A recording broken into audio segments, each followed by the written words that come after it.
Welcome to मैट जियो classes.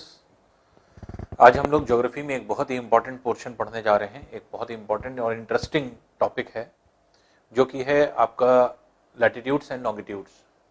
Latitudes and longitudes जिसको अक्षांश एवं देशांतर भी बोलते हैं हिंदी में। ये पढ़ा क्यों जाता है, क्या हमें हेल्प देगा, क्या चीज़ें हमें मिलती हैं इनसे, यही सारी बातों को हम लोग यहाँ पर देखते हैं। अक्षांश एवं देशांतर क्या है कि ये काल्पनिक रेखाएं हैं, इमेजिनरी लाइंस हैं जो हमने अपने सुविधा के लिए बना रखा है, मान रखा है कि हाँ पृथ्वी पर ऐसी काल्पनिक रेखाएं होंगी। और ऐसी काल्पनिक रेखाओं को कल्पना क्यों की गई? कल्पना इसलिए की गई क्योंकि बहुत सारी चीजें बहुत आसान हो गई इस अक्षांश और देशांतर अर्थात रेखाएं। तो एज सच पृथ्वी पर कोई रेखा तो बनी नहीं है, लेकिन कुछ रेखाओं को मान लेना या उनको अज्यूम कर लेना कि ये रेखा यहां से गुजरती है, ये यहां से गुजरती है, तो उससे हमारे चीजें जो है बहुत आसान हो जाती हैं। आसान किस पॉइंट ऑफ व्यू से हो जाती हैं कि अगर जैसे आप देखेंगे कि एप्लीकेशन इसका यूज अक्षांश देशांतर का क्या क्या होता है। जैसे फॉर एग्जांपल हम लोग हैं, हम लोगों के यहाँ अगर मान लीजिए कोई बच्चा पैदा होता है तो बच्चा पैदा होने के बाद हम लोग उसको क्या करते हैं, उसका एक नाम दे देते हैं। नामकरण क्यों करते हैं? उसकी आइडेंटिटी बनाने के लिए, कि दुनिया भर में एक आइडेंटिटी उसकी बन जाए और दुनिया में एक ही शख्स रहे वो। क्यों? क्योंकि जब इंसान अपने नाम को डिफाइन करता है विथ हिज फादर नेम, तो अब जैसे मान लीजिए कि किसी ने डिफाइन किया कि कोई अमित सिंह है, सन ऑफ जय सिंह। रेसिडेंस आपके एड्रेस दे दिया गया 35 कटरा इलाहाबाद, ये आपके जो है एड्रेस हो गया यूपी इंडिया। इसका मतलब कि इस एड्रेस का सिर्फ और सिर्फ एक ही आदमी होगा। तो पहले हो सकता है आपके जैसे हमने अमित सिंह नाम लिया, अमित सिंह नाम के बहुत सारे लोग हों, करोड़ों की संख्या में हो, लाखों की संख्या में हो, लेकिन जैसे ही हमने कहा Amit Singh son of mister जय सिंह, जैसे ही हमने इसको कहा तो बहुत सारे ऐसे अमित सिंह होंगे जो कट जाएंगे जिनके फादर का नाम जय सिंह नहीं है। लेकिन हम ये नहीं कह सकते कि एक ही आदमी ऐसा होगा कि जिसके फादर का नाम जय सिंह होगा। बहुत सारे ऐसे अमित सिंह होंगे जिनके फादर का नाम जय सिंह है। तो अब क्या है, कुछ लोग कट गए, कुछ लोग बच गए। फिर हमने कहा कि वो रहता कहां है, तो कोई का एड्रेस दे दिया कि 25, 35 या /3 कटरा इलाहाबाद, तो हमने ये एड्रेस दे दिया यूपी इंडिया। ये जब एड्रेस हमने दे दिया कि कटरा मोहल्ले में इस मकान नंबर में इलाहाबाद शहर या प्रयागराज शहर में आपके यूपी, जो इलाहाबाद शहर जो कि आपके यूपी का जो है आपके एक सिटी है, यूपी स्टेट है, और स्टेट यूपी किसका है, इंडिया का है। ये सारी स्पेसिफिकेशन क्या है, दुनिया में फिर इसी एड्रेस का एक आदमी होगा बस पूरे दुनिया में। तो हम नामकरण क्यों करते हैं? नामकरण इसीलिए करते हैं कि दुनिया में हमारी एक आइडेंटिटी हो जाए।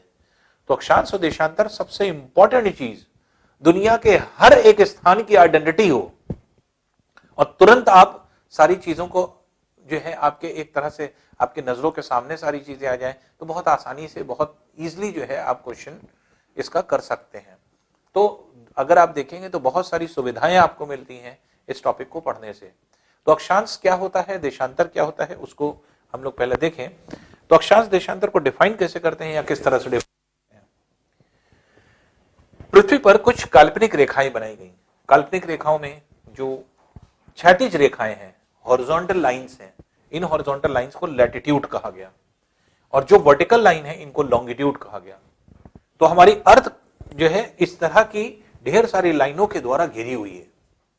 और ये जैसे फॉर एग्जाम्पल मान लीजिए ये ग्लोब है, और ये ग्लोब जो है ग्लोब क्या है, अर्थ का रिप्रेजेंटेशन।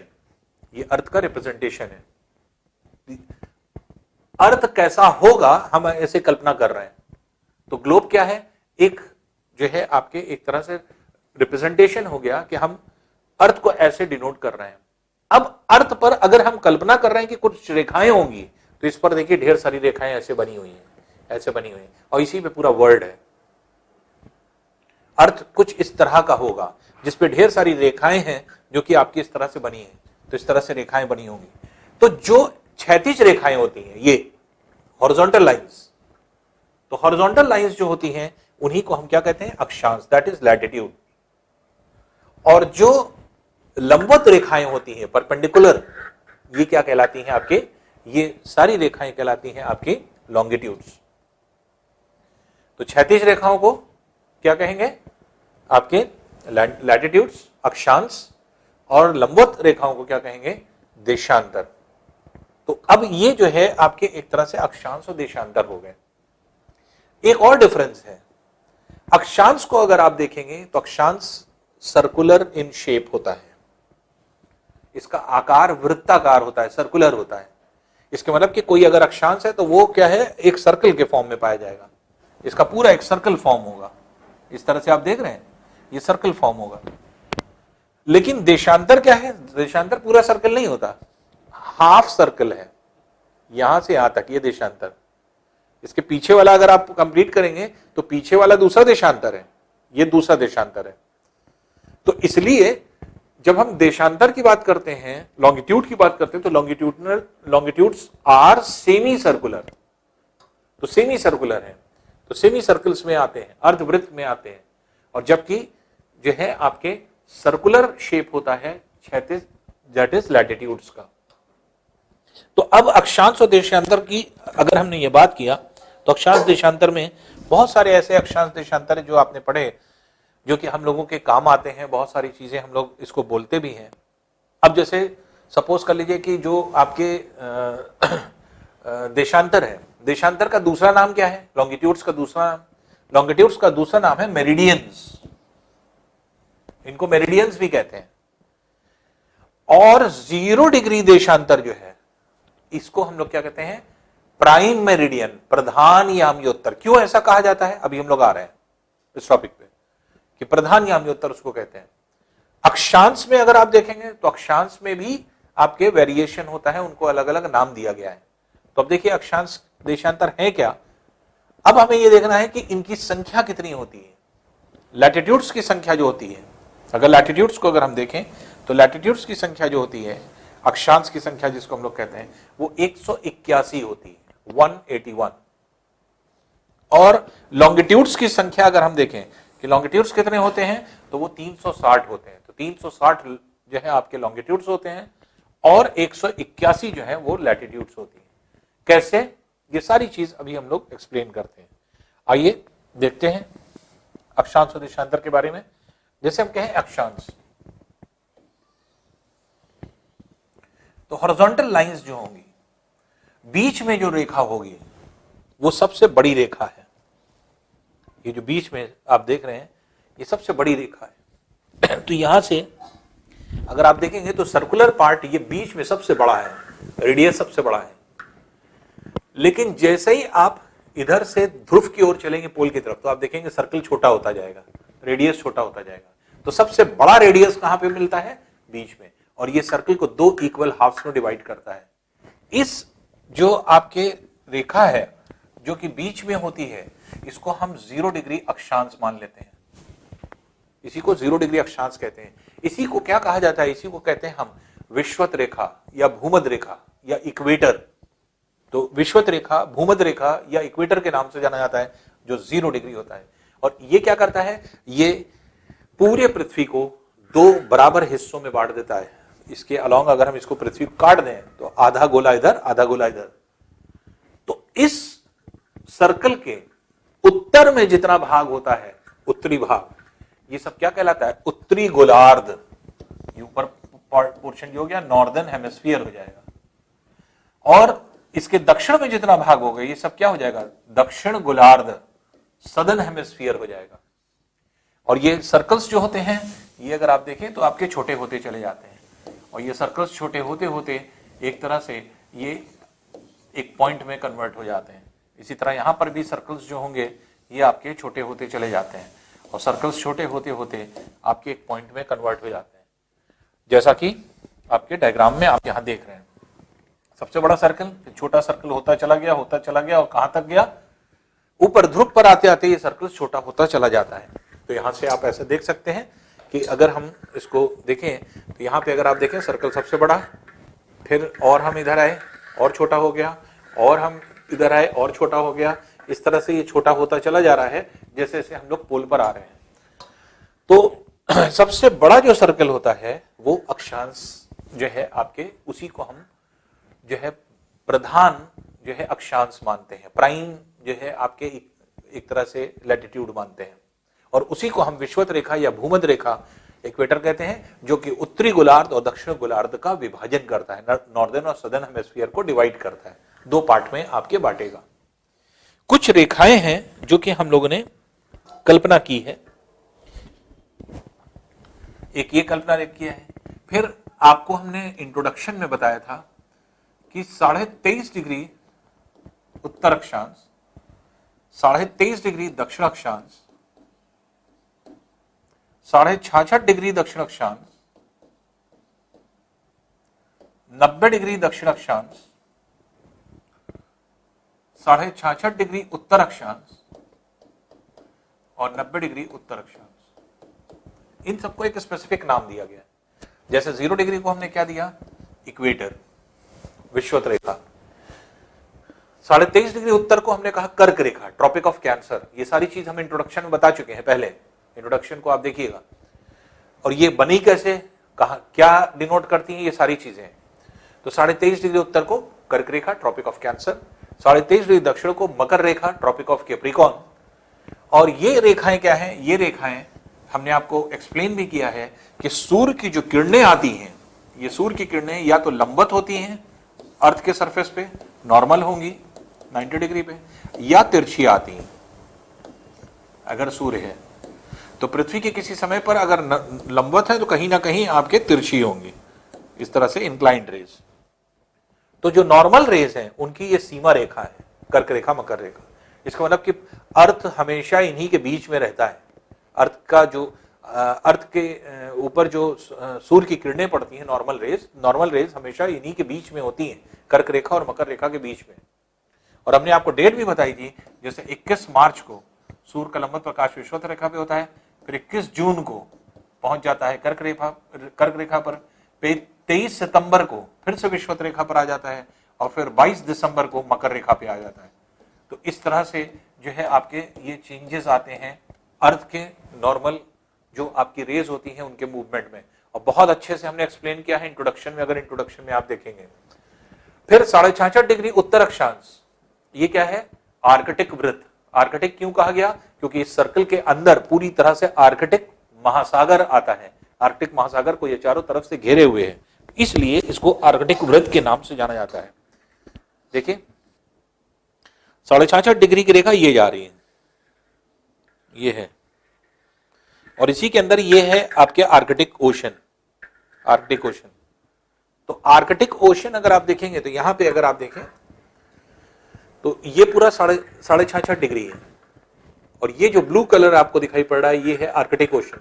तो ये पूरी रेखा जो आपके डॉटेड रेखा है, ये पूरी तरह से आर्कटिक ओशन को पूरी तरह से बंद किए हुए है अपने अंदर, और आर्कटिक ओशन की सीमा बनाती है एक तरह से। इसीलिए इस रेखा को क्या कह दिया गया, आर्कटिक सर्कल, आर्कटिक वृत्त।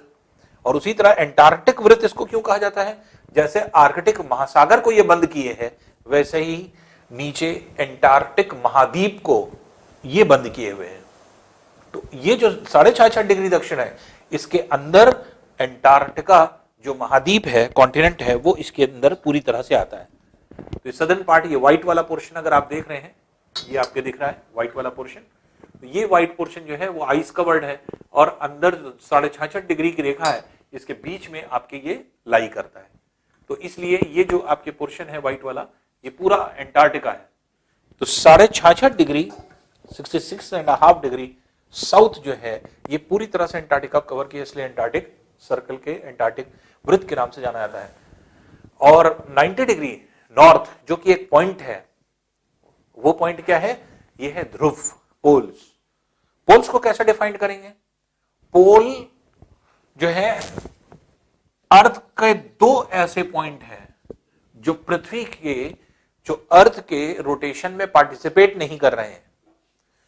पृथ्वी का हर भाग घूम रहा है, हर भाग चेंज कर रहा है, हर भाग एक जगह से दूसरी जगह जा रहा है। इसके मतलब कि हर भाग की स्पीड है, वेलोसिटी है, लेकिन यहां पे वेलोसिटी 0 है, ये भाग हिल ही नहीं रहा है अपनी जगह से।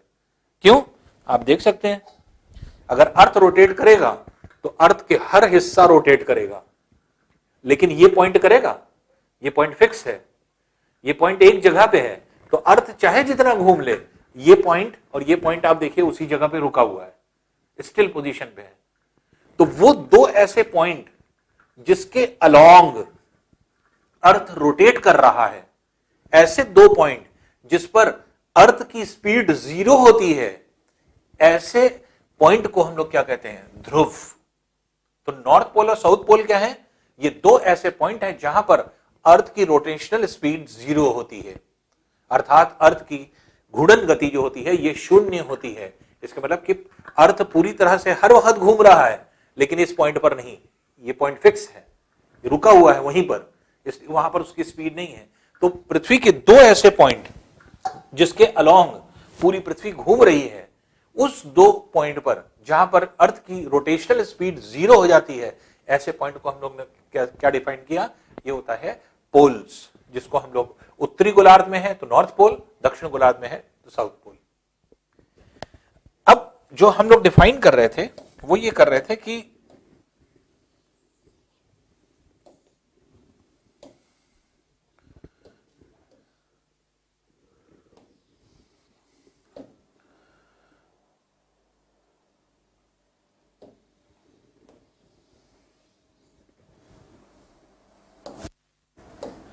अब डिफाइन हम लोग ये कर रहे थे कि अक्षांश की संख्या कितनी? 181। कैसे है समझ लीजिए। 0 डिग्री है, हर एक डिग्री पर एक एक रेखा बनी हुई है।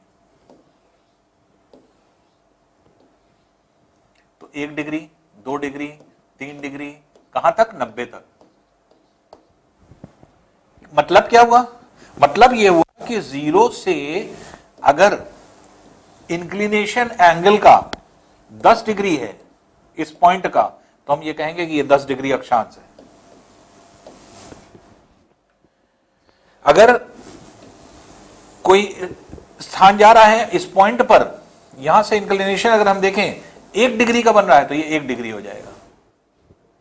तो केंद्र से ये पॉइंट जो मिला रहे हैं हम, यहां से 1 डिग्री का अगर एंगल बन रहा है तो ये 1 डिग्री अक्षांश हो जाएगा। वो सारे स्थान जिनको ज्वाइन करने पर सेंटर से 1 डिग्री का एंगल बनाए, उन सभी स्थानों को जोड़ करके अक्षांश बना है, जिसको हम लोग कहते हैं 1 डिग्री अक्षांश। इसी तरह से 1 डिग्री से लेकर के इस तरह से ये अक्षांश बनते बनते ये क्या हो जाता है? 90 तक बनता है। तो अगर मान लीजिए यहां पर कोई है और इसको हमने ज्वाइन किया और यहां से कोण बन रहा है सपोज कर लिए 70 डिग्री का, तब हम ये कहेंगे 70 डिग्री अक्षांश है ये। अगर हमने कोई पॉइंट लिया, हमने इसको हॉरिजॉन्टल से ये कोण अगर 55 डिग्री का बन रहा है, तो हम कहेंगे ये 55 डिग्री अक्षांश है।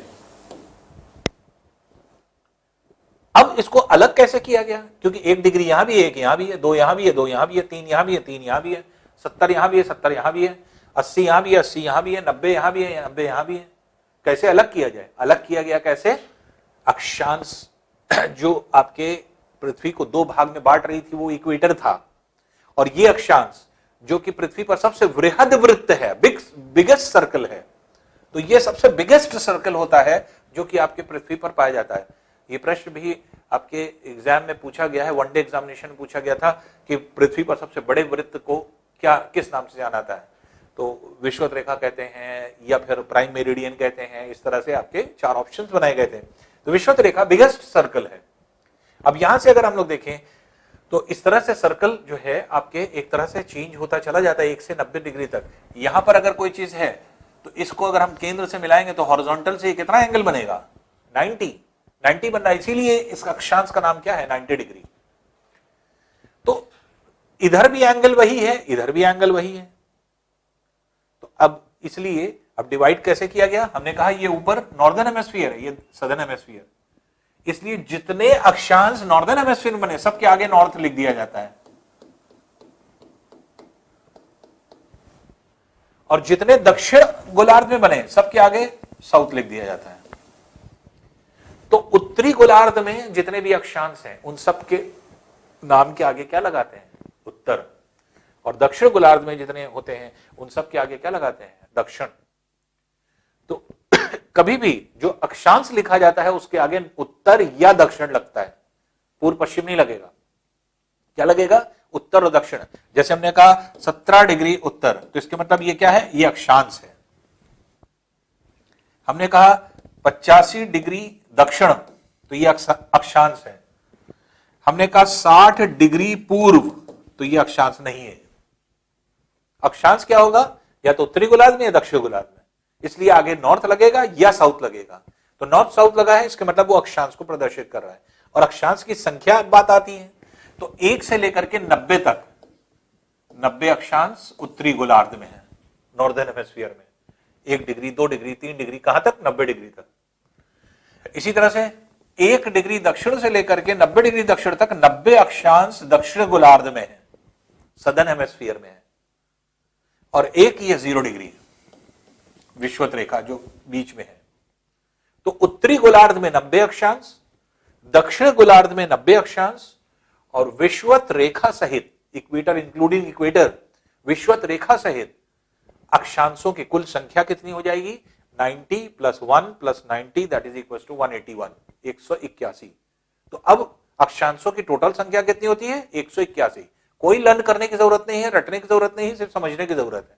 दिमाग में आपके डायग्राम बना रहेगा, आप हमेशा क्लियर रहेंगे कि 1 डिग्री उत्तर से 90 डिग्री उत्तर तक 90 अक्षांश ये है, 1 डिग्री दक्षिण से 90 डिग्री दक्षिण तक 90 अक्षांश ये, और 0 डिग्री अक्षांश ये।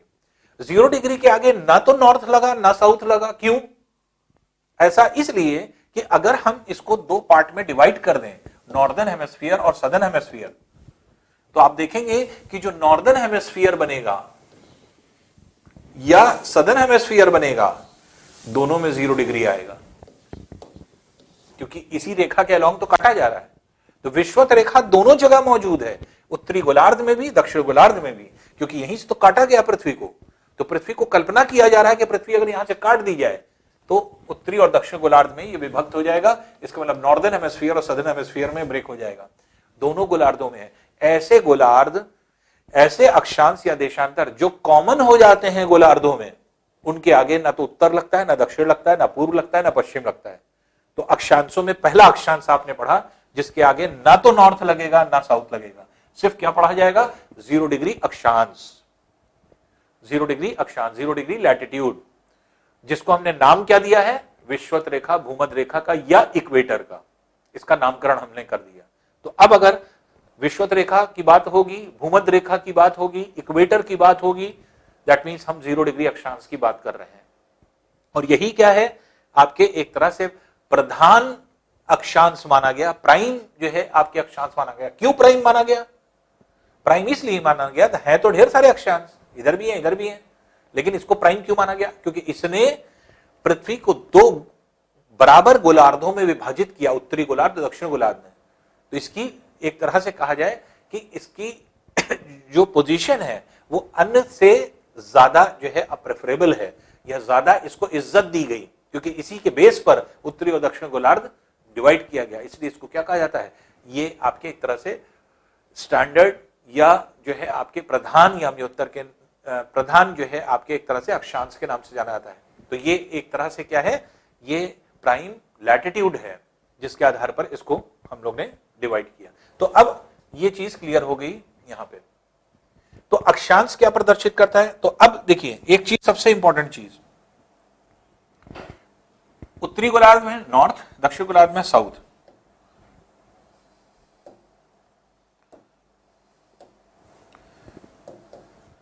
तो अब यहां पे अगर हम देखें, जैसे मान लीजिए हमने कहा कि इलाहाबाद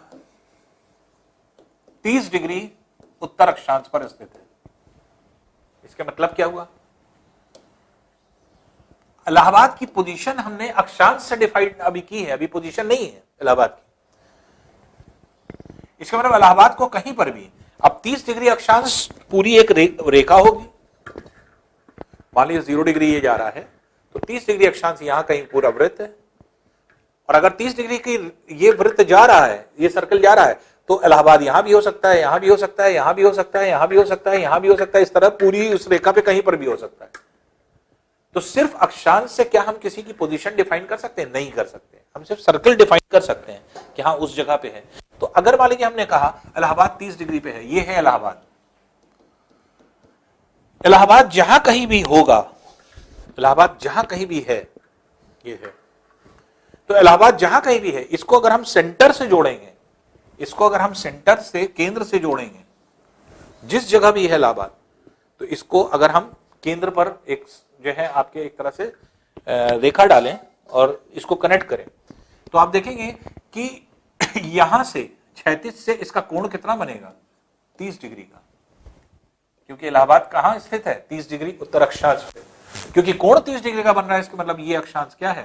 30 डिग्री अक्षांश है। और किस गोलार्ध में है? क्योंकि 30 डिग्री तो इधर भी हो सकता है, 30 डिग्री यहां से भी होगा, तो ये भी रेखा 30 डिग्री की है। तो अगर हमने कहा, सपोज कर लिए कि इलाहाबाद 30 डिग्री पर है और किसी और एक शहर को, जैसे मान लीजिए कि हमने कह दिया सिडनी 30 डिग्री दक्षिण में स्थित है, दोनों 30 डिग्री पे है, लेकिन डिफाइन यह हो गया कि 30 डिग्री उत्तर अक्षांश की बात हो रही है, उत्तरी गोलार्ध की बात हो रही है, तो यह है इलाहाबाद। और 30 डिग्री दक्षिण गोलार्ध में अगर हम कह रहे हैं तो यह है सिडनी। तो उत्तरी और दक्षिण गोलार्ध, क्या ये आगे जो लगा रहता है अक्षांश के, ये क्या दर्शाता है? गोलार्ध को। किस गोलार्ध में है? अगर नॉर्थ लगा है तो इसका मतलब उत्तरी गोलार्ध में 30 डिग्री कोण के झुकाव पर, उस स्थान को केंद्र से मिला दिए, 30 डिग्री कोण के झुकाव पर रहेगा। कहां रहेगा? उत्तरी गोलार्ध में है कि दक्षिण गोलार्ध में, वो आगे ये बता रहा है। तो ये है अक्षांश का काम। तो अक्षांश जो होता है आपके, जैसे टोटल संख्या हमने क्या बताया, टोटल संख्या इसकी 181 होती है, जिसमें 0 डिग्री है और 1 डिग्री उत्तर से लेकर के 90 डिग्री उत्तर तक ये आपके 90 हो गए अक्षांश। इसी तरह से 1 डिग्री दक्षिण से लेकर के 90 डिग्री दक्षिण तक आपके ये हो गए 90 अक्षांश और एक 0 डिग्री। तो 90 + 90 + 1 दैट इज 181, ये टोटल होते हैं देशांतर। अब आ जाए हम लोग देखें कि जो देशांतर हैं वो कैसे बने या कितनी संख्या में है।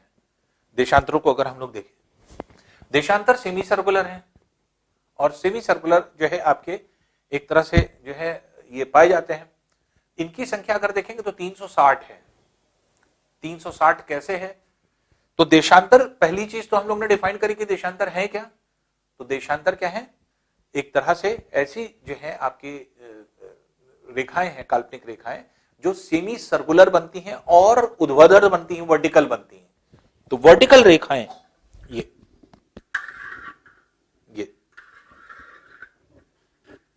ये आपके जितनी भी रेखाएं हैं ये सब आपके वर्टिकल, ये सब क्या है? उत्तरी ध्रुव से शुरू होंगी, दक्षिण ध्रुव से समाप्त, उत्तरी ध्रुव से शुरू होंगी, दक्षिण ध्रुव से समाप्त। तो इस तरह से जितनी भी रेखाएं हैं उत्तरी ध्रुव से शुरू होकर के दक्षिण ध्रुव से समाप्त, ये सब क्या है? देशांतर कहलाती हैं। तो इस तरह से जितना भी देशांतर बनेगा वो कैसे बनेगा? वो बनता है उत्तरी ध्रुव से स्टार्ट होकर के दक्षिण ध्रुव पर समाप्त, ये इस तरह से।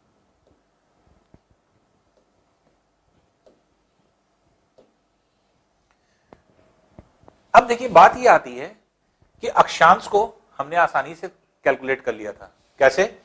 हमने डायग्राम बनाया, इसको 0 डिग्री दिखाया, हमने कहा ये 1 डिग्री उत्तर है और ये है 90 डिग्री उत्तर। तो हमने कहा 1 से 90 तक 90 हो गया। उसी तरह 1 डिग्री दक्षिण से लेकर के 90 डिग्री दक्षिण तक ये हो गया 1 से 90 तक 90 ये हो गया, 90 ये अक्षांश, एक जो है आपके 0 डिग्री, 181।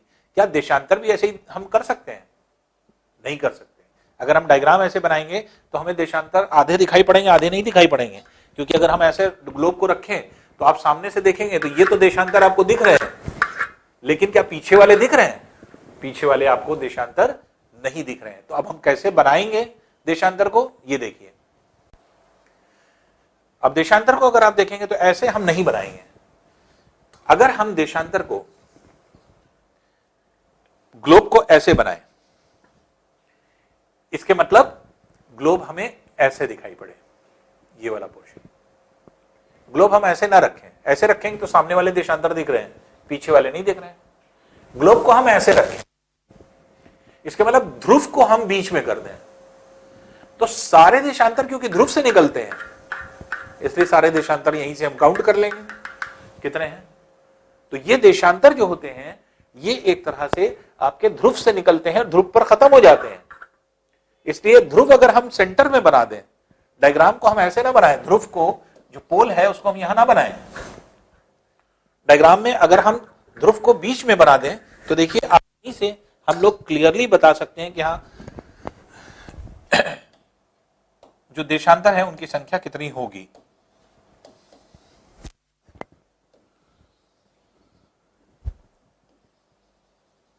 ये है ध्रुव 90 डिग्री, अब ये है देशांतर, इधर देशांतर है, इधर देशांतर है, इधर देशांतर है, हर तरफ ये देशांतर है।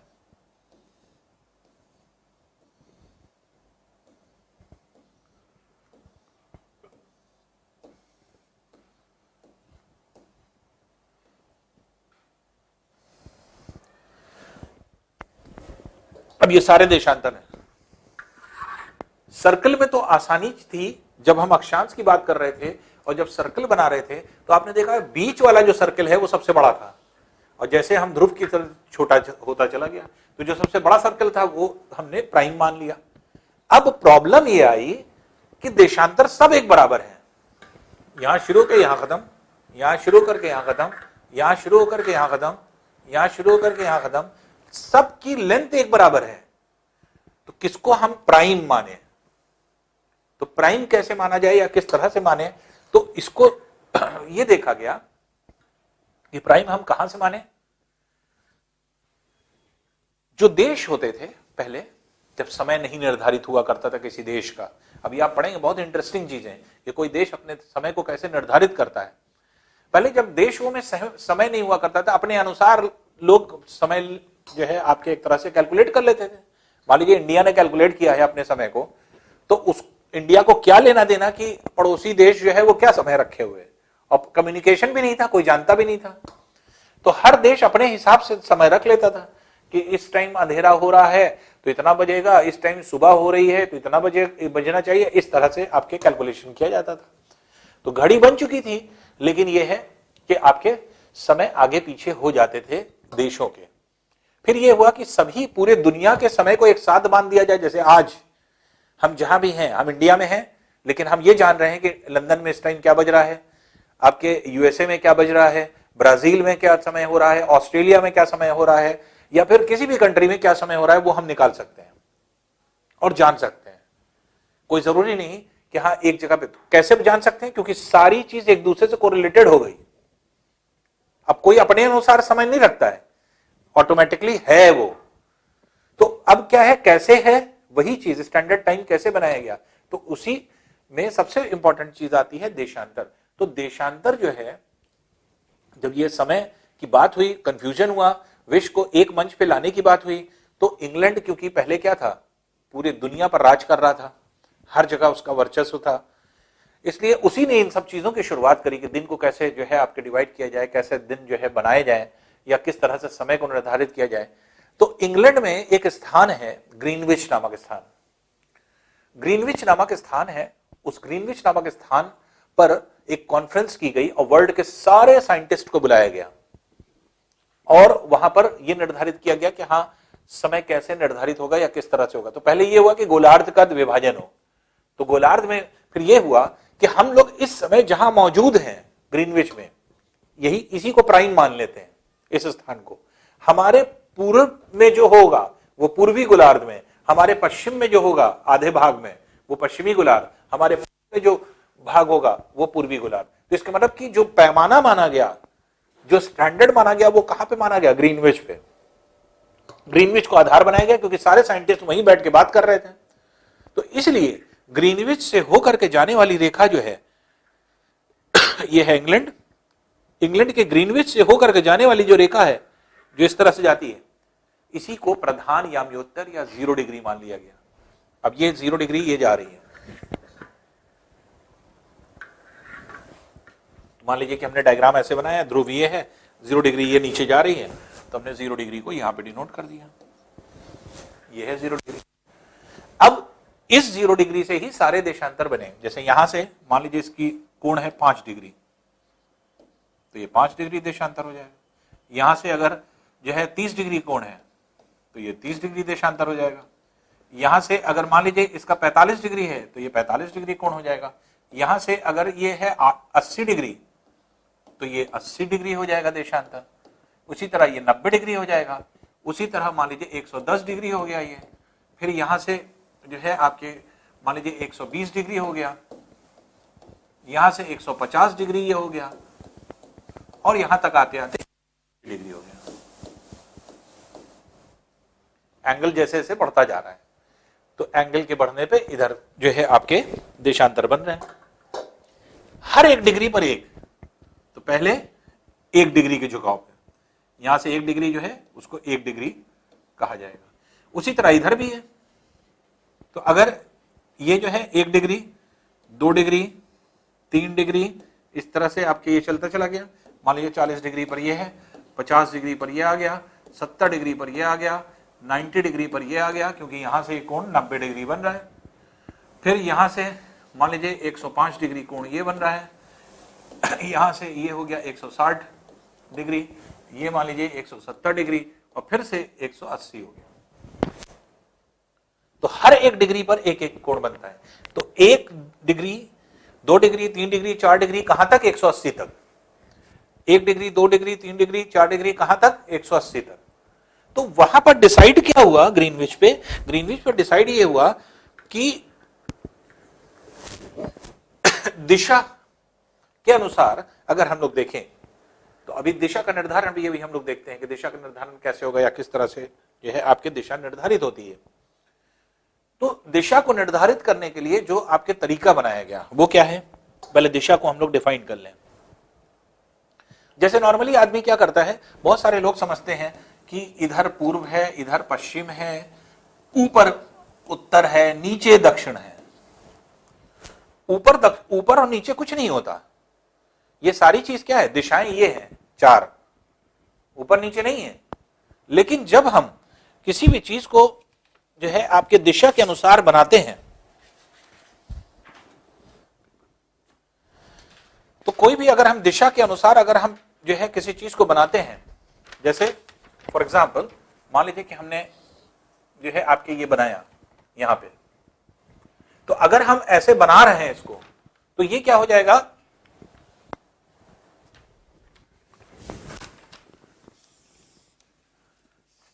हमने बनाया इधर नॉर्थ, हमने इधर बनाया साउथ, हमने इधर बनाया ईस्ट, हमने इधर बनाया वेस्ट।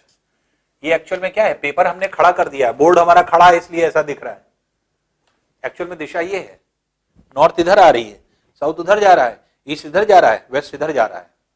तो डायरेक्शन कभी ऊपर और नीचे नहीं बनते, हमेशा क्या होते हैं? हमेशा जो होते हैं आपके ये है डायरेक्शन। और डायरेक्शन निकालने का तरीका क्या बोला गया? तरीका ये बोला गया कि जिधर से सूर्योदय हो रहा है वो पूरब होता है। तो अगर सूर्योदय इधर से हो रहा है, इस हाथ पे हमारे अगर सूर्योदय इधर हो रहा है तो राइट हैंड आप सूर्योदय की तरफ कर दीजिए। राइट हैंड डिनोट करेगा पूर्व को, पश्चिम को डिनोट करेगा लेफ्ट हैंड।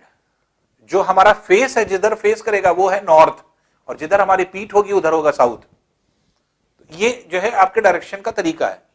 जैसे मान लीजिए कि इधर से सूर्योदय हो रहा है तो दाहिना हाथ आप इधर कर दीजिए, दाहिना हाथ हमने इधर किया, ये ईस्ट हो गया, ये हो गया वेस्ट। चेहरा हमारा इधर है, ये है नॉर्थ, पीठ जिधर है वो है साउथ। तो जिस तरफ भी डायरेक्शन आप देखना चाहते हैं, मान लीजिए सूर्योदय इधर से हुआ है, इधर जा रहा है, तो सूर्योदय इधर हुआ, दाहिना हाथ इधर कर दिया राइट हैंड, लेफ्ट हैंड इधर कर दिया, नॉर्थ इधर आ गया फेस की तरफ, और पीठ की तरफ साउथ हो गया। ये जो है आपके डायरेक्शंस होता है, और इस डायरेक्शन के अकॉर्डिंग जो है हम लोग सारी चीजें करते हैं। तो अब यहां पे अगर हम लोग देखें तो ये जितना भी आपके जो है डायरेक्शन है, डायरेक्शन को देखिए कैसे डिफाइन किया। तो हमने ये कहा 0 डिग्री देशांतर से, 0 डिग्री देशांतर के जस्ट पीछे कौन सा देशांतर होगा? 180। 0 डिग्री के जस्ट पीछे कौन सा देशांतर होगा? 180। तो अब यहां पे ये यहां से 0 डिग्री रेखा ये जा रही है और यहां से एंगल कितना बना? 180। 180 की रेखा ये जा रही है। तो 0 डिग्री के जस्ट विपरीत क्या होता है? 180 होता है। तो 180 जो है आपके जस्ट विपरीत जो है आपके ये हो जाता है। और इसमें अगर हम लोग देखें तो जितना भी देशांतर है ये सारे के सारे देशांतर जो है आपके अर्धवृत्त में होते हैं। तो दो देशांतर आपस में मिल करके एक पूरे वृत्त का निर्माण करता है। तो 0 डिग्री के जस्ट पीछे क्या होगा? 180। 0 डिग्री से पूर्व दिशा की ओर चलने पर 180 डिग्री तक के क्षेत्र को क्या कहा गया? पूर्वी गोलार्ध। 0 डिग्री से पश्चिम की ओर चलने पर 180 डिग्री तक के क्षेत्र को क्या कहा गया? पश्चिमी गोलार्ध। तो दो भाग में बांट दिया गया। तो जैसे उत्तर और दक्षिण बटा था आपके विषुवत रेखा से, वैसे ही 0 डिग्री और 180 डिग्री से ये बढ़ गया दो पार्ट में। और दो पार्ट जो आपके एक तरह से इसमें डिवाइड किया गया, उसको अगर हम लोग देखें, डिवाइड किया गया तो 0 डिग्री ये है और 180 डिग्री ये है। तो इधर की तरफ पूर्व की तरफ ये पूरा पूर्वी गोलार्ध है और ये पूरा पश्चिमी गोलार्ध है इधर की तरफ। तो जो पूर्वी गोलार्ध में है देशांतर, उन सब के आगे क्या लगाया जाता है? पूर्व। 1 डिग्री पूर्व, 5 डिग्री पूर्व, 30 डिग्री पूर्व, 45 डिग्री पूर्व, 80 डिग्री पूर्व, 90 डिग्री पूर्व, 110 डिग्री पूर्व, 120 डिग्री पूर्व, 150 डिग्री पूर्व, 180 तक। इसी तरह से 1 डिग्री पश्चिम, 2 डिग्री पश्चिम, 3 डिग्री पश्चिम, 40 डिग्री पश्चिम, 50 डिग्री पश्चिम, 70 डिग्री पश्चिम, 90 डिग्री पश्चिम, 105 डिग्री पश्चिम, 160 डिग्री पश्चिम, 170 डिग्री पश्चिम, इस तरह से ये पश्चिम। तो ये इसको अगर हम देखेंगे तो आप ऐसे डिफाइन कर सकते हैं कि 0 डिग्री अगर ये रेखा है तो यहां पे 1 डिग्री होगा पूर्व, फिर उसके बाद 2 डिग्री पूर्व होगा, फिर 3 डिग्री पूर्व, इस तरह से कहां तक जाएगा? ये 180 तक। यहां पे आएगा 179 डिग्री ईस्ट और फिर 180 हो जाएगा। उसी तरह इधर के वेस्टर्न हेमिस्फीयर में अगर चलेंगे पश्चिमी गोलार्ध में तो 1 डिग्री पश्चिम, फिर 2 डिग्री पश्चिम, फिर 3 डिग्री पश्चिम, इस तरह से आपके ये चलेगा। और ये इस तरह से चलते चलते ये कहां तक आएगा? 179 डिग्री वेस्ट तक। ये 179 डिग्री वेस्ट तक। अब देखिए देशांतरों की संख्या हमें काउंट करना है क्योंकि नंबर ऑफ लॉन्गिट्यूड्स हम लोग काउंट कर रहे हैं। तो देशांतरों की संख्या कितनी है वही हमें काउंट करना है। तो कैसे काउंट करेंगे? 1 डिग्री ईस्ट से लेकर के 180 डिग्री तक कितने देशांतर हुए? 1 से लेकर के 180 तक 180 हुए। 1 डिग्री ईस्ट से लेकर के 180 तक, यहां तक हम लोग ने काउंट कर लिया। अब देखिए 1 डिग्री पश्चिम से लेकर के 179 डिग्री तक, क्योंकि 180 तो काउंट कर चुके हैं, 180 तो एक ही रेखा है ना, तो अब इधर से नहीं काउंट करेंगे, एक तरफ से काउंट करेंगे। अगर इधर से कर लिया तो इधर नहीं काउंट करेंगे, इधर से करेंगे तो इधर छोड़ देंगे।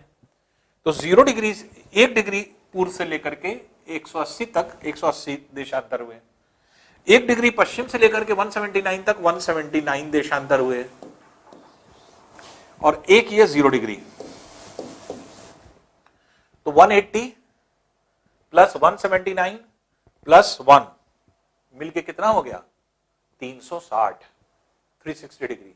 और सिंपल सा कैलकुलेशन क्या है कि किसी भी केंद्र के चारों तरफ टोटल कोण कितना बनता है? 360। और किसी भी केंद्र के चारों तरफ 360 कोण बनता है, हर एक डिग्री पर एक एक देशांतर बन रहा है। इसलिए टोटल 360 डिग्री पर अगर जो है हम एक एक डिग्री पर अगर देशांतर बनाए तो 360 डिग्री पे कितने देशांतर बनेंगे? 360। इसलिए देशांतरों की कुल संख्या कितनी होती है? 360। तो 360 देशांतरों की संख्या है, जबकि अक्षांशों की संख्या, total number of latitudes including equator, equator को इंक्लूड किया जाता है क्योंकि वो भी अक्षांश है, तो एक अक्षांश को इंक्लूड किया जाए तो ये क्या हो जाएगा? आपके एक तरह से 181 देशांतर हो जाते हैं, अक्षांश हो जाते हैं। तो 181 अक्षांश है और 360 क्या है? देशांतर। एक और इंपॉर्टेंट चीज देखिए, देख लीजिए कि अगर हम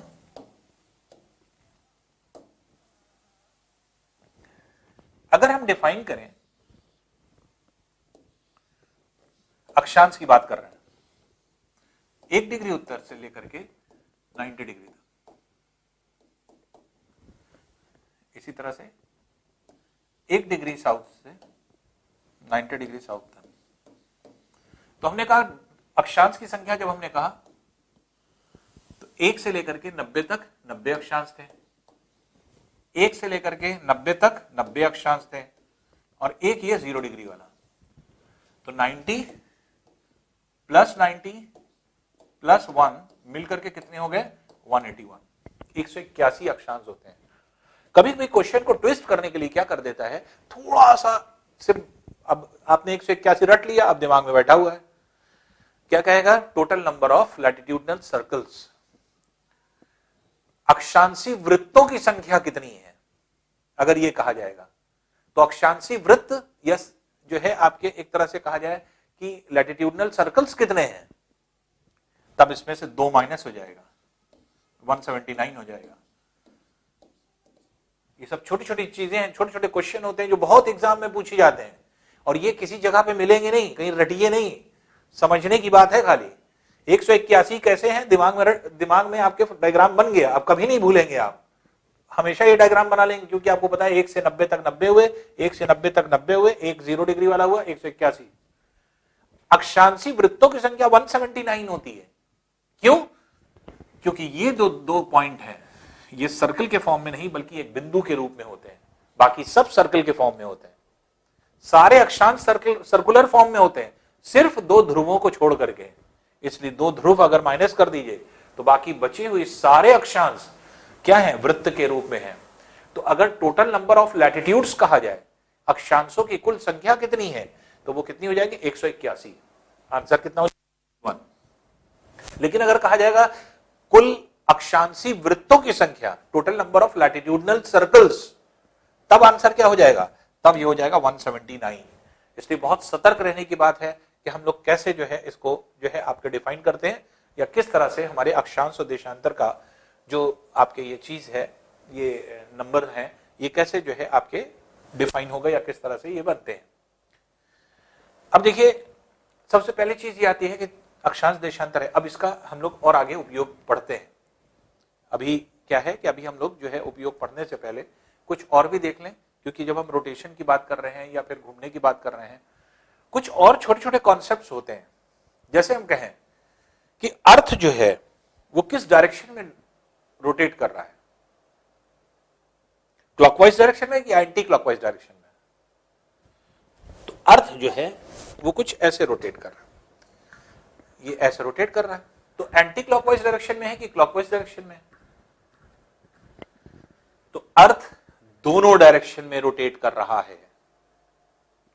किताबों में जो चीजें लिखी हुई हैं, जो आप पत्रिकाएं पढ़ते हैं, उनमें चीजें जो है आपकी जो लिखी रहती हैं उसको समझने की कोशिश करिए। कभी कभी गलत भी लिखी रहती है, क्योंकि आदमी ने डेटा उठा करके कहीं पर भी रख दिया।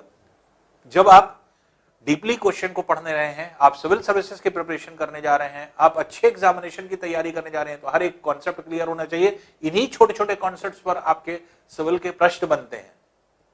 अर्थ का रोटेशन का डायरेक्शन, 4 आपके ऑप्शन लिख दिए। एंटी क्लॉकवाइज डायरेक्शन हर जगह मिलेगा आपको, जबकि ऐसा नहीं है। एंटी क्लॉकवाइज डायरेक्शन ही नहीं है, दोनों डायरेक्शन है। लेकिन क्योंकि हम लोग सारी चीज टॉप व्यू में बनाते हैं, टॉप व्यू ऊपर से देखने पर कैसा लगता है, इसलिए हमें ऐसा लगता है कि पृथ्वी शायद ऐसे घूम रही है एंटी क्लॉकवाइज डायरेक्शन में। तो अर्थ ऐसे रोटेट कर रही है। ये इसको अगर आप उत्तरी गोलार्ध में के रेस्पेक्ट में देखेंगे, ऊपर से देखेंगे, तो कैसे घूम रही है? Anti clockwise. और इसी मूवमेंट को अगर आप दक्षिण गोलार्ध के रेस्पेक्ट में देखेंगे तो आप देखिए किधर घूम रही है? क्लॉकवाइज डायरेक्शन में। आप इधर देखेंगे एंटी क्लॉकवाइज डायरेक्शन में। तो विथ रिस्पेक्ट टू अर्थ जो रोटेट कर रही है वो एक ही दिशा में कर रही है, लेकिन with respect to north pole anticlockwise direction, with respect to south pole clockwise direction. तो किसके रेस्पेक्ट में आप आंसर दे रहे हैं ये आपको जरूरी है। तो अगर ये कहा जाएगा पृथ्वी का रोटेशन किस डायरेक्शन में है, तो हम अगर क्लॉकवाइज एंटी क्लॉकवाइज आप कह रहे हैं तो आपको पूरा स्टेटमेंट बोलना पड़ेगा कि earth is rotating anticlockwise direction with respect to north pole and it is rotating clockwise in clockwise direction with respect to south pole. तो नॉर्थ पोल के रेस्पेक्ट में अगर देखें तो अर्थ का रोटेशन एंटी क्लॉकवाइज है, और साउथ पोल के रेस्पेक्ट में अगर आप देखेंगे तो इसका रोटेशन क्या है, क्लॉकवाइज डायरेक्शन में है, इसलिए दोनों दिशाओं में घूमती है। इसलिए हम लोग सिंपल भाषा में क्या कह देते हैं, ऐसे अर्थ ऐसे रोटेट कर रही है। और अभी हमने आपको क्या बताया, अगर हम इधर मुंह करके खड़े हो जाएं तो दाहिने हाथ पर हमारे पूर्व होगा, बाएं हाथ पे पश्चिम होगा, सामने नॉर्थ होगा, पीछे जो है पीक होगी। क्योंकि हम लोग ऐसे बोर्ड को पढ़ते हैं इसलिए हम लोग अज्यूम करते हैं कि हमारे दाहिनी ओर ईस्ट है। इसलिए यहां पर अर्थ अगर रोटेट कर रही है तो किधर से किधर जा रही है, किधर से किधर जा रही है, हमारे बाएं हाथ से दाहिने हाथ की ओर, तो west to east, west to east move कर रही है। और इसका प्रमाण क्या है, वेस्ट टू ईस्ट प्रमाण इसलिए है क्योंकि जब ये मूव कर रही है इसीलिए तो सूर्योदय पूर्व से पश्चिम की ओर दिखाई पड़ता है। सूर्य तो फिक्स है एक जगह पे, अर्थ का रोटेशन है ऐसे उल्टा दिखाई पड़ता है। उल्टा क्यों दिखाई पड़ेगा वो भी सामने देख लीजिए। सड़क पे आप जा रहे हैं, सड़क पे जब गाड़ी चला करके आप जाते हैं, आप देखें सड़क को नीचे देखें तो आप देखेंगे सड़क क्या है, आप आगे जा रहे हैं सड़क पीछे भाग रही है, पीछे भागती है। ट्रेन में बैठे हैं आप, जिस डायरेक्शन में ट्रेन जा रही होगी उसके अपोजिट डायरेक्शन में ऐसा लगता है पेड़ वेड़ जितनी जमीन है सब भागी जा रही है, अपोजिट डायरेक्शन में भागती है। वही सेम कंडीशन अर्थ के साथ होती है। अर्थ क्या है, सन फिक्स है, मान लीजिए यहां पे फिक्स है, सन जो है यहां पे है, अर्थ रोटेट कर रही है तो अर्थ के पहले ईस्टर्न पोर्शन में सूर्योदय होगा, फिर मध्य वाले पोर्शन में, फिर पश्चिम वाले जगह पे। क्योंकि जब रोटेट करेगा तो पहले ये वाला पोर्शन सामने आएगा, फिर ये वाला पोर्शन पहुंचेगा, फिर ये वाला पोर्शन पहुंचेगा। इसलिए हमें ऐसा लगता है पृथ्वी पश्चिम से पूर्व दिशा की ओर घूम रही है, हमें ऐसा लगता है पृथ्वी रुकी है और अर्थ सनराइज जो है पूर्व की तरफ से हो रहा है और सनसेट पश्चिम में हो रहा है, सूर्य चल रहा है। जबकि ऐसा नहीं है। जब आप कभी ट्रेन को देखते रहिए चलते हुए तो अक्सर ऐसा लगता है कि ट्रेन रुकी हुई है और पेड़ वेड़ भाग रहे हैं, ऐसा लगता है कि नहीं। ट्रेन में बैठ करके जब सफर करिए तो आप ध्यान दीजिए तो आपको ऐसा लगेगा जैसे ट्रेन नहीं चल रही बल्कि पेड़ वेड़ भागे जा रहे हैं सब, तो वो भागते हुए दिखाई पड़ते हैं। जबकि उल्टा है, ट्रेन चल रही है वो रुके हुए हैं, भागते हुए वो दिखाई पड़ेंगे। उसी तरह से हमें सूर्य चलता हुआ दिखाई पड़ रहा है कि सूर्य से पूर्व से निकला और पश्चिम में जाकर के डूब गया, जबकि सूर्य स्थिर है। कौन घूम रहा है, अर्थ रोटेट कर रहा है। तो अर्थ के रोटेशन से क्या होता है, दिन और रात बनती है, और अर्थ के पश्चिम से पूर्व दिशा की ओर घूमने की वजह से सूर्योदय पूर्व दिशा की ओर से होता है और सूर्यास्त कहां होगा, पश्चिम दिशा में होगा। तो सूर्योदय पूर्व दिशा में पूर्व दिशा से और सूर्यास्त कहां होगा, पश्चिम दिशा में होता है। तो ये क्या है, अर्थ के रोटेशन की वजह से, due to earth rotation. Rotation of the earth क्या करता है, डे और नाइट बनाता है। जो अर्थ का पार्ट सूर्य की तरफ होगा वहां दिन होगा, पीछे क्या होगा, रात होगी। थोड़ी देर के बाद घूम जाएगा, ये जहां रात थी वहां दिन हो जाएगा, जहां दिन था वहां रात हो जाएगी। तो दिन रात का जो फॉर्मेशन होता है वो कैसे होता है, ये आपके होता है रोटेशन ऑफ द अर्थ की वजह से, पृथ्वी के अपने अक्ष पर घूर्णन गति करने की वजह से। और अगर हम कहें कि सीजन में चेंज कैसे आता है, effect of revolution of the earth क्या है, सीजन में चेंज आना। कभी हम लोग क्या, सर्दियां आ जाती हैं, कभी गर्मियां आ जाती हैं, तो हमने आपको बताया था कि सूर्य की लंबवत किरणें मूव करती हैं। तो अर्थ का जो रोटेशन है सन के अलोंग कुछ इस तरह से है कि जिसकी वजह से सूर्य की किरणें जो सन रेज हैं वो कभी कभी कर्क रेखा पर डायरेक्ट होती हैं, ट्रॉपिक ऑफ कैंसर पे, कभी कभी विषुवत रेखा पर होती हैं, इक्वेटर पे, कभी कभी जो है आपके मकर रेखा पे होती हैं, ट्रॉपिक ऑफ कैप्रिकॉर्न पे। तो कभी ट्रॉपिक ऑफ कैंसर, तो कभी इक्वेटर, तो कभी ट्रॉपिक ऑफ कैप्रिकॉर्न। इसके मतलब कि कर्क रेखा, मकर रेखा, विषुवत रेखा के बीच में ही घूमती रहती है, जिसकी वजह से जब कर्क रेखा के पर लंबवत किरणें पड़ रही हैं तो इसके मतलब कर्क रेखा के आसपास की जगह पे गर्मियां होंगी, और उसके विपरीत मकर रेखा के आसपास की जगह पर ठंडी होगी, सर्दी होगी। जब मकर रेखा पर सूर्य की लंबवत किरणें पड़ने लगती हैं तो मकर रेखा पर पाए जाने वाले जितने भी देश हैं वहां पर गर्मी आ जाती है, और कर्क रेखा पर जो है पाए जाने वाले देशों में ठंडी हो जाती है। तो मौसम का जो चेंज हो रहा है, वेदर जो सीजन, ऋतु जो चेंज कर रही है, तो ऋतु का चेंज कैसे हो रहा है, due to revolution of the earth. दो तरह की कंडीशन। तो ब्रह्मांड का हर पिंड, कोई भी पिंड, कोई भी सेलेस्टियल बॉडी लेंगे उसके पास दो जो है आपके एक तरह से स्पीड है। दो तरह की जो है आपके एक तरह से स्पीड है। एक क्या है? रोटेशन। रोटेशन क्या है? अपने अक्ष पर, अपने एक्सिस पर मूव करना, ये रोटेशन है। और रेवोल्यूशन क्या है? अगर सन हमने ऐसे मान लिया, अब अर्थ ऐसे रोटेट कर रही है, अगर अर्थ अपने प्लेस को छोड़ करके सूर्य के चारों तरफ अगर घूम रही है तो उसे कहेंगे रेवोल्यूशन, परिक्रमा। और अगर पृथ्वी अपने अक्ष पर ही घूम रही है अपने स्थान पर, तो इस जो है आपके इसको क्या कहेंगे? इसको कहेंगे परिभ्रमण, या इसी को घूर्णन गति कहते हैं। तो ये घूर्णन गति है, रोटेशन है। तो घूर्णन गति से, रोटेशन से क्या बनता है? दिन रात, दिन रात का निर्माण होता है।